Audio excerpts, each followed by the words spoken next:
Hello guys, welcome back to our channel. আশা করি সবাই ভালো আছেন, আমিও খুব ভালো আছি। আমি সাগরের তেমন একটি ব্লগার পেতে সবাইকে স্বাগত জানাই। আমি আজকে যাচ্ছি মনসা পুজো দিতে। কালকে টাকাটা মানে ডালা দেওয়ার জন্য টাকা দিয়ে এসেছিলাম। তো আজকে মনসা পুজো, আমাদের তো মনসা পুজো দিতে হয়, প্রতি বছর আমি দিই। তো এই বছর আমি ডালার টাকা দিয়ে দিয়েছি। আমি জাস্ট এখানে কিছু বর্তমান কলা নিয়েছি। আর ওরা বললো যে শুধু কলাটা আনতে, ওখানে গরুর দুধ সব পাওয়া যাবে, ওরা ওখান থেকে দুধ দিয়ে আমি মানে স্নান করাবো। তো সব কিছু আমি জিজ্ঞেস করে বলে টোলে জানি সব নিয়ে চলে এসেছি। এখন গোত্রের নামগুলো একটু লিখে নিলাম, লিখে বর্তমান কলাটা নিলাম আর একটু ধূপকাঠি মোমবাতি নেব। আমি এই নিয়ে আমরা এখন বেরোচ্ছি। আমরা বলতে আমি আর আমার মামাকে একটু দেখে নিন। মামা এদিকে আসো। এই হচ্ছে আমার মাম্মা, দেখতে পাচ্ছেন গাইস, এই আমার মাম্মামের ফুল লুক। এই হচ্ছে আমার মাম্মাম। তো এখন আমরা দুজন বেরোচ্ছি। এখন বাজে ঘড়িতে 12:30টার মতো। তো ওদিকে আবার বাবাও যাবে ওই দিক দিয়ে হয়ে। তো চলো গাইস, তো আজকে দেখাবো আপনাদের আমাদের এখানে মনসা পুজো। ঠিক আমি কেমন দেখাতে পারবো তা জানি না, চেষ্টা করবো আপনাদেরকে সাথে নিয়ে একটু ভিডিও নেওয়ার জন্য। তো চলো দেখতে থাকো। যাচ্ছি এবার। আপনারা তো আমার বাড়ির রাস্তার সামনের রাস্তাটা তো চিনে নিই, এর আগেও কয়েকবার ক্লিক নিয়েছি। তো বেরিয়ে পড়েছি ছাতা হাতে, অনেকটা রোদ, খরা রোদ্দুর। ছাতা হাতে বেরিয়ে পড়েছি। এবার যাচ্ছি ওদিকটা, অনেকটা দূর হেঁটে যাব। অনেকটা বলতে অতটা দূরও না। রোদ্দুর আমি দেখতে পাচ্ছি না গাইস, কতটা কি দেখতে মানে দেখাতে পারছি সেটা। তো দেখতে থাকো।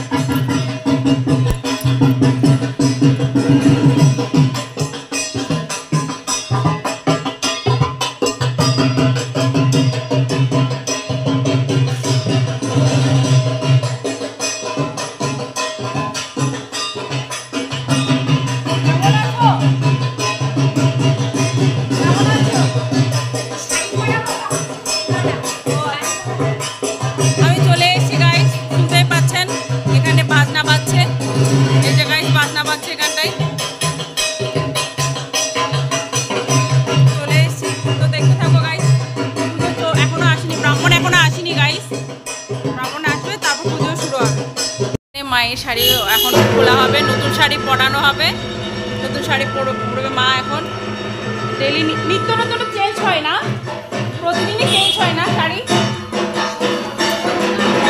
আচ্ছা, আজকে পুজো উপলক্ষে নতুন শাড়ি পরবে মা। এটা হচ্ছে শীতলা মা, দেখে বুঝতে পারছেন।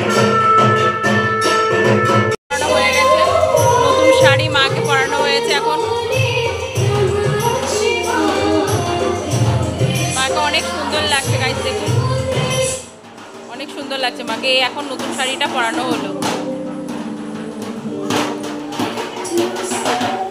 আর ওদিকে বাবাও এসছে, আপনারা অবশ্যই দেখতে পেয়েছেন বাবাকে। ওই যে বাবা বাইরে দাঁড়িয়ে আছে, অনেকটা রোদ্দুর পড়েছে বাবার গায়ে। এই যে বাবা দাঁড়িয়ে আছে। এদিকে নতুন শাড়ি মায়ের পরানো হয়ে গেছে, অনেক সুন্দর লাগছে মাকে, দেখতে পাচ্ছেন আপনারা।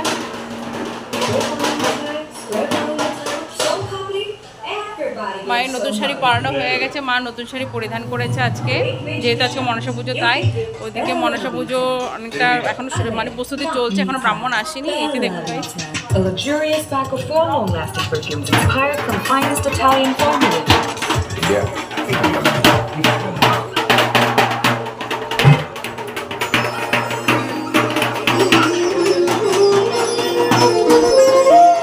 অনেকটা রোদ্দুর গাইস, দেখতে পেয়েছেন। পুজো মাকে শাড়ি পরানো হয়েছে। যে বাবার মেয়ে এখন বাড়ি থেকে যাচ্ছে, আমিও বাড়ির দিকে রওনা হয়েছি, কেননা এখনও ব্রাহ্মণ আসেনি। তো ব্রাহ্মণ আসতে একটু লেট হবে, সেই কারণে আমি বলছি তাহলে বাড়ির থেকে ঘুরে আসি, কেননা ব্রাহ্মণ আসবে, পুজোটা হবে 3:30 বেজে যাবে। আমি এমনি গোচর নামটাম সব দিয়ে দিয়েছি, পুজোটা হলে সমস্যা হবে না। আমি এসে জাস্ট দুধ কলাটা দেবো একটু। তো তাই আমি বাড়ির দিকে রওনা হয়েছি, পরে আবার আসবো 1 ঘন্টা পর, কেননা মেয়েকে খাওয়ানো হয়নি। এখন না খাওয়ালে মেয়ের শরীর খারাপ করবে, এই কারণে আমি চলে যাচ্ছি বাড়ির দিকে। তো বাড়িতে গিয়ে কথা হচ্ছে। তো চলো, চলে এসেছি আমি বাড়িতে। আমার মাম্মামও চলে এসেছে, বাবা স্নান করেনি বলে তাই বাবা স্নানে গেছে, আমি চলে এসেছি। তো এই পর্যন্ত রাখছি আজকে ভিডিওটা। কেমন লেগেছে অবশ্যই কমেন্ট করে জানাবেন। একটু যদি ভালো লেগে থাকে পেজটাকে লাইক কমেন্ট শেয়ার করে দেবেন, আর আমার পেজটা ফলো করে দেবেন, ফেসবুক পেজটাকে। তারপর হচ্ছে ইউটিউব চ্যানেলটাকে একটু সাবস্ক্রাইব করে দেবেন। তো এখানে বিদায় নিচ্ছে guys, Radhe Radhe, tata, bye bye.